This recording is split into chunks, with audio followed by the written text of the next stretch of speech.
So in addition to my reading spreadsheet that I can access virtually anywhere and I use literally every single day, I decided that last year I wanted to start tracking my books physically, and this year for 2025 I want to take it even a step further. So let's walk through my physical reading trackers. First of all, this one's not actually a reading tracker. This just came in an Illumicrate box, and I just wanted to show you that this is going to be my actual day-to-day planner for 2025. I just wanted to include that. Thanks, Illumicrate. Another reading tracker that I got from Illumicrate is this one, and this one actually is for the books. I've stepped behind the camera so I can give you a close-up.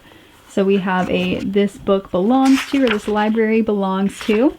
And then we're going to start out with a library sheet of all the shelves so you can fill in all of the books. I haven't exactly decided if I'm going to color coordinate based off of genre or based off of rating. We'll see. Probably based off of genre, because in my other reading tracker I coordinate based off of rating. And then even more books. And then we have Book of the Month. I do think that is supposed to be for our favorite book of the month, or potentially the Illumicrate book of the month. I'm not entirely sure. And then we have reading goals. I need to fill these out, but I do have them. I have a video coming up all about that. And here's the Illumicrate reading challenge. Of course, it is a ton of Illumicrate books that they have done. We'll see how many I can get to this year. One of my goals is to read all the Illumicrate books that I own. And then we get into the monthly TBRs. It always starts out with this really cool creature over on the left. The artwork is just stunning, and a quote from one of the Illumicrate books. This one's from Goddess of the Moon, or Daughter of the Moon Goddess. And then we have a monthly TBR, and I will be putting my monthly TBRs in here. And then it goes into a reading log. We have the date, the titles and author, pages, format, and the rating. It goes all the way through here. And then it also has it in calendar form for date and how many pages read. It also has a page for a monthly book haul. Hopefully I don't get more than that many books each month.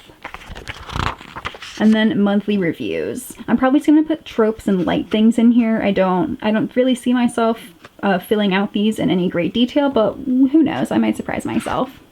There's enough for several book reviews. And then there's a monthly wrap-up. Has top genre, total pages read, average pages per day, total books read, physical books read, audio books read, digital books read from TBR, and then series started, series completed, series continued. And then we have book of the month, amount spent on books for money, and then 5-star reads, genres read. And then it goes into the next month. And these are just absolutely stunning. I'm really excited for this journal. I really hope I stay with it. And then all the way in the back, after 12 months, then we get into the book series tracker. I do have this in my reading spreadsheet, but I'm probably going to put it in here as well.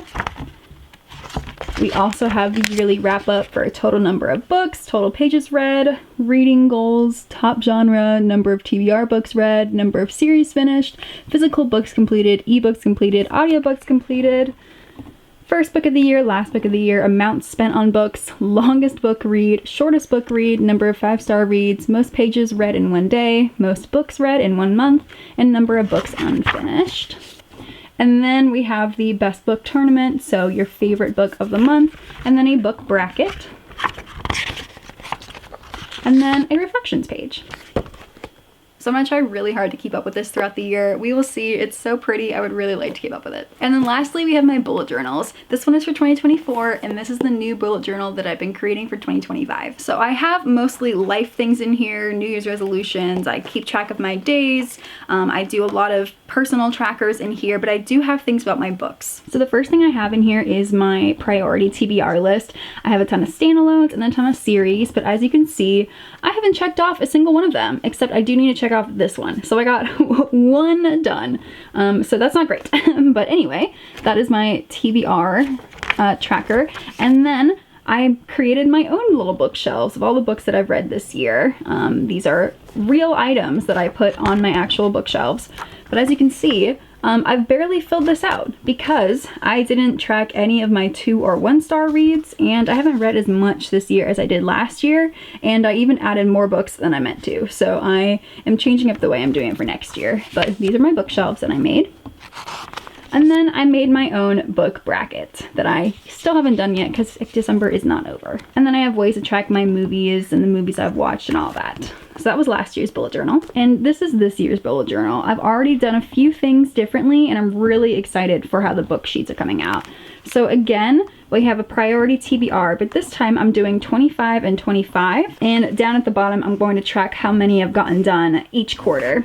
And then I was going to do series again, but I actually changed my mind and put it into rereads. And there are clearly many more rereads that I wanted to do this year, but that's okay. I think putting them into this bullet journal will make it a bit happier for me, I guess, when I reread books instead of reading new books on my physical TBR.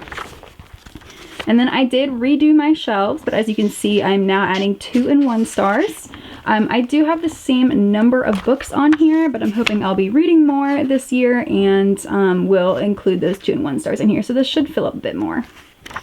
And then I do again have that bracket. So in addition to my reading spreadsheet, in addition to Goodreads and Storygraph and posting on all my socials, I now have ways to track my books physically. This should be enough. I really hope so. And I hope I get to use these a lot into the new year. I'd love to hear how you track your books, whether you do it virtually or with physical journals or some combination of them. Please let me know. I would love to hear about them. Thank you so much for watching, and I'll see you in the next one.